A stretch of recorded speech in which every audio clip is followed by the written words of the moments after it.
Rupiah Sore, nasihat menjelang maghrib. Assalamualaikum warahmatullahi wabarakatuh.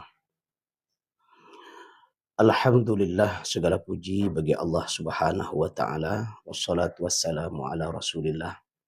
Salawat dan salam pada Rasulullah Muhammad sallallahu alaihi wasallam. A'udzu billahi minasyaitonir rajim. Inni ja'ilun fil ardi khalifah. A'udzu billahi minasyaitonir rajim. Wa la tabghil fasada fil ard. Para pendengar Satu RRI Lux Mame yang dirahmati Allah Subhanahu wa taala, para pemirsa RRI Lux Mame official yang dimuliakan Allah. Tema atau judul yang kita angkat pada kesempatan berbahagia ini adalah merawat hutan sebagai ibadah. Sebagaimana kita fahami bahwa di dalam Islam ibadah tidak terbatas pada ritual sholat saja atau puasa atau bentuk-bentuk ibadah lainnya yang kita laksanakan. Tetapi ibadah itu mencakup segala perbuatan yang mendatangkan cinta dan ridha Allah, baik itu berupa ucapan maupun perbuatan. Termasuk di dalamnya adalah merawat hutan. Dan ini bernilai ibadah apabila diniatkan karena Allah dan sesuai dengan syariat. Mari kita lihat penggalan ayat yang kita bacakan di dalam surat Al-Qasas ayat 77. Allah berfirman, "Wala tabghil fasada fil ard." Dan janganlah kamu membuat kerusakan di bumi. Menjaga hutan artinya mencegah fasad. Dengan kita menjaga hutan, maka sekaligus kita telah mencegah fasad. Apa itu fasad? Kerusakan. Karena Allah melarang kita melakukan perusakan di bumi.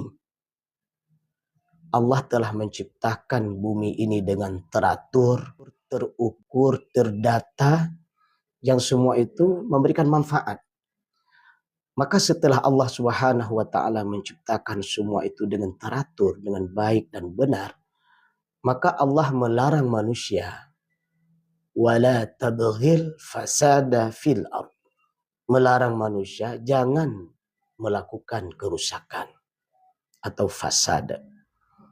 Jadi ketika kita tidak melakukan kerusakan, berarti kita adalah menjaga hutan, menjaga bumi. Mari kita lihat penjelasan beberapa ulama tafsir tentang fasad itu. Misalnya Ibnu Katsir memberikan arti fasad adalah mencakup semua bentuk perusakan kehidupan, termasuk tanah, tanam-tanaman, dan sumber daya alam. Nah, ini harus diingat. Bagaimana ketika Ibnu Katsir menyebutkan bahwa fasad mencakup segala bentuk kerusakan dan perusakan kehidupan. Apapun bentuknya. Dalam kehidupan tatanan politik, kehidupan tatanan sosial, bermasyarakat, berbangsa, beragama, bernegara. Jadi lihatlah indahnya kehidupan itu ketika kita menjaganya, tidak merusak dalam segala bentuk sistem kehidupan kita. Termasuk tanah yang kita hari ini berpijak di atas tanah. Tanah itu memberikan manfaat yang luar biasa kepada kita apabila kita bisa menjaganya, bisa merawatnya. Kita bisa membuat bangunan-bangunan yang megah dan mewah. Rumah-rumah kita, tempat bernaung dari hujan dan teriknya matahari, kita buat di atas tanah. Tanam-tanaman yang kita tanam, kemudian menumbuhkan pohon berbagai macam jenis dan bentuknya, menghasilkan buah yang beraneka rasa. Itu nikmat tanah. Maka ketika tanah yang telah Allah ciptakan itu kita jaga, kita rawat, memberikan manfaat yang luar biasa. Ada tanah yang berbentuk gundukan. Kalau boleh kita sebut adalah gunung. Gunung itu adalah pasak bumi. Jangan dikeruk. Apalagi diratakan. Jangan. Allah sudah ciptakan gunung dengan segala manfaat yang luar biasa. Termasuk gunung bisa menyimpan air. Gunung adalah sebagai pasak bumi. Dalam ilmu alam itu disebutkan berapa tinggi gunung di atas tanah. Maka kalau diukur ke bawah tanah, dalamnya ke dalam tanah tersebut, itu berlipat-lipat daripada tingginya di atas tanah. Untuk apa? Untuk menahan kekuatan bumi. Kemudian tanam-tanaman yang sudah Allah titipkan kepada kita. Kita jujur bahwa kitalah yang menanam biji-biji tersebut. Tapi kita juga harus faham, Allah lah yang menumbuhkan biji itu. Kemudian menjadi pohon, kemudian menghasilkan buah-buahan. Yang itu Allah sebutkan di dalam Al-Quran adalah rizqan lakum. Menjadi rizki. Bayangkan seandainya buah-buahan tidak ada. Dari mana kita mendapatkan gizi? Dari mana kita mendapatkan kenikmatan rezeki yang luar biasa? Tidak ada. Maka dengan merawat tanam-tanaman tersebut, apakah dia berbuah atau tidak berbuah, itu tetap bagian daripada melakukan sebuah hal menghindari kerusakan. Masya Allah. Ada pohon yang berbuah yang buahnya itu bisa dimakan. Ada pohon yang tidak berbuah. Tidak berbuahnya pohon tersebut, subhanallah ternyata dia adalah pohon yang rindang. Perhatikan bagaimana Allah menyebutkan pepohonan di dalam syurga. Rindangnya pohon di dalam syurga itu adalah sejauh mata memandang. Dan itu nikmat. Dan Anda rasakan setiap melintas, melewati pepohonan. Apa yang kita rasakan? Ada kenikmatan, ada kedamaian, ada ketenangan. Apalagi pohon-pohon tersebut yang usianya ratusan tahun. Itu harus dijaga, dirawat. Karena itu adalah titipan dari Allah untuk dijaga dan dirawat untuk kebaikan. Dan termasuk sumber daya alam. Bagaimana cara memanfaatkan sumber daya alam tersebut dengan tetap menjaga kehidupan, kebaikan lingkungan sekitarnya. Atau disebut dengan dampak lingkungan, itu harus diperhatikan. Sumber daya alamnya diambil, tapi masyarakat di sekitarnya bisa merasakan kenikmatan dan kebaikan. Begitulah Ibnu Katsir menyebutkan bahwa fasad mencakup segala bentuk perusakan kehidupan. Dan kita berusaha tidak merusaknya. Al-Qurtubi mengartikan makna fasad adalah merusak alam setelah Allah menatanya adalah dosa besar. Perhatikan. Berjudi dosa besar. Berzina dosa besar. Mencuri dosa besar. Pernahkah kita tahu bahwa ketika Al-Qurtubi menyebutkan bahwa merusak alam yang sudah Allah ciptakan dengan teratur, dengan baiknya, kita rusak atau ada yang merusaknya, itu adalah dosa besar. Ketika itu dosa besar, maka kita harus menjauhinya, jangan merusaknya. As-Sa'di memberikan makna fasad adalah segala yang menghilangkan maslahat dan menimbulkan mudarat. Itu termasuk fasad. Kalau menjaga hutan, merawatnya adalah memberikan kenikmatan. Dan merusaknya maka akan menghilangkan kenikmatan. Maka yang harus kita lakukan adalah merawat dan jangan merusaknya. Makna ibadah ketika seseorang mencegah penebangan liar, tidak membakar hutan, menjaga ekosistem. Kalau Allah bilang wala tabghil fasada fil ard, sami'na wa ata'na, kita tidak merusaknya. Maka tidak melakukan kerusakan adalah bagian daripada bentuk ibadah yang bernilai pahala. Mari kita lihat sebuah hadis Rasulullah bahwa menanam, menjaga dan merawat pohon adalah sedekah jariah. Rasulullah Shallallahu Alaihi Wasallam bersabda, tidaklah seorang Muslim menanam tanaman lalu dimakan manusia atau hewan atau burung kecuali menjadi sedekah baginya. Hadis riwayat Bukhari dan Muslim. Para ulama menjelaskan makna hadis ini.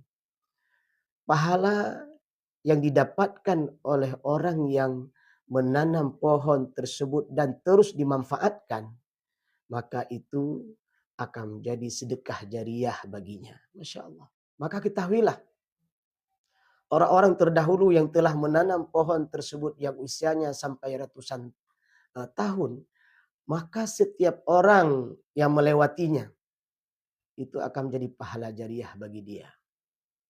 Bayangkan kalau usianya sudah puluhan dan ratusan tahun, berapa orang yang telah melewatinya, merasakan damai. Berapa orang yang telah memetik buahnya dan menjadi rezeki dan kebaikan baginya. Maka subhanallah jumlahnya sudah cukup banyak. Begitulah Allah gambarkan bahwa ketika merawat, menjaganya menjadi sebuah pahala jariah. Sebagaimana juga digambarkan dalam hadis Rasulullah SAW yang kita bacakan tadi. Bahkan jika yang menanam pohon tersebut sudah tidak ada lagi, maka tercatat sebagai amal yang berkesinambungan. Pohon kelapa yang hari ini kita lihat pohonnya yang begitu hebat dan buahnya yang begitu segar dan mengandung manfaat, yang hari ini kita petik dan kita makan, itu adalah hasil daripada apa yang telah ditanam oleh nenek-nenek dan kakek kita, indatu kita terdahulu. Maka fikirkanlah itu. Kalau kita ingin anak-anak cucu kita di masa hadapan bisa memakan buah kelapa seperti apa yang kita makan hari ini, bisa merasakan rindangnya, rimbunnya, pohon-pohon apa yang telah ditanam oleh orang-orang sebelum kita. Dan kita ingin umat dan masyarakat, manusia di masa hadapan untuk bisa merasakan apa yang kita rasakan hari ini, maka tanamlah, rawatlah, lihatlah.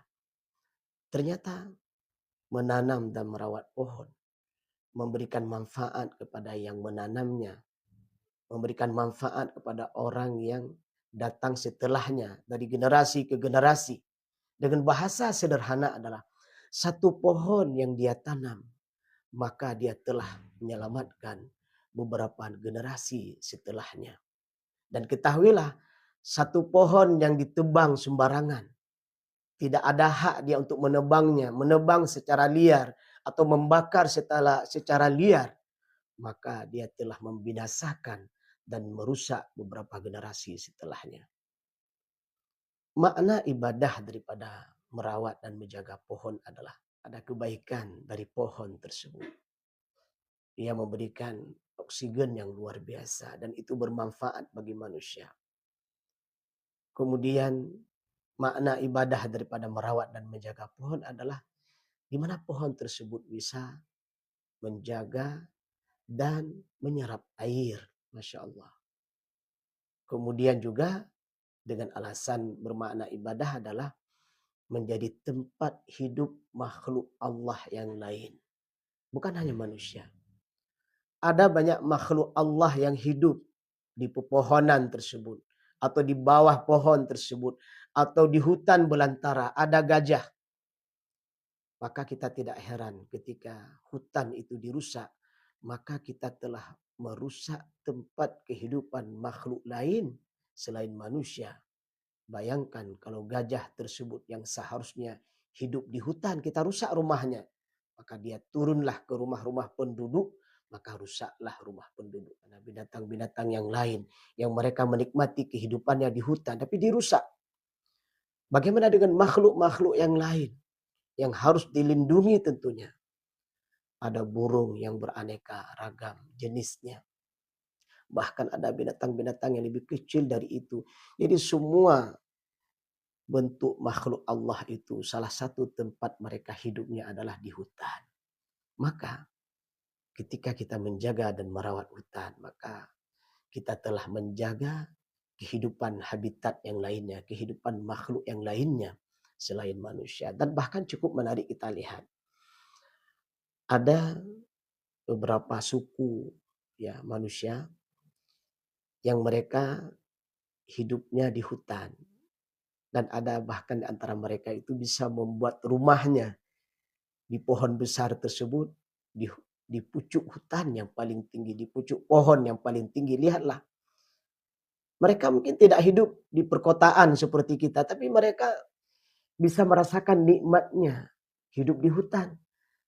Dan bahkan dalam beberapa wawancara disebutkan, bagaimana ada golongan manusia yang merusak hutan. Sesungguhnya mereka telah merusak kehidupan kami yang selama ini kami nikmati. Masya Allah. Semua manfaat itu terhitung sebagai sedekah berkelanjutan. Maka rawatlah hutan, jagalah hutan.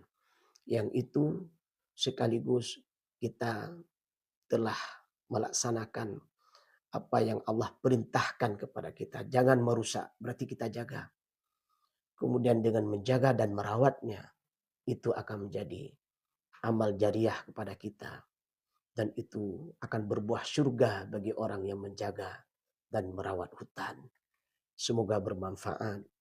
Alhamdulillahirabbil alamin. Subhanakallahumma wa bihamdik asyhadu an la ilaha illa anta astaghfiruka wa atubu ilaika. Assalamualaikum warahmatullahi wabarakatuh.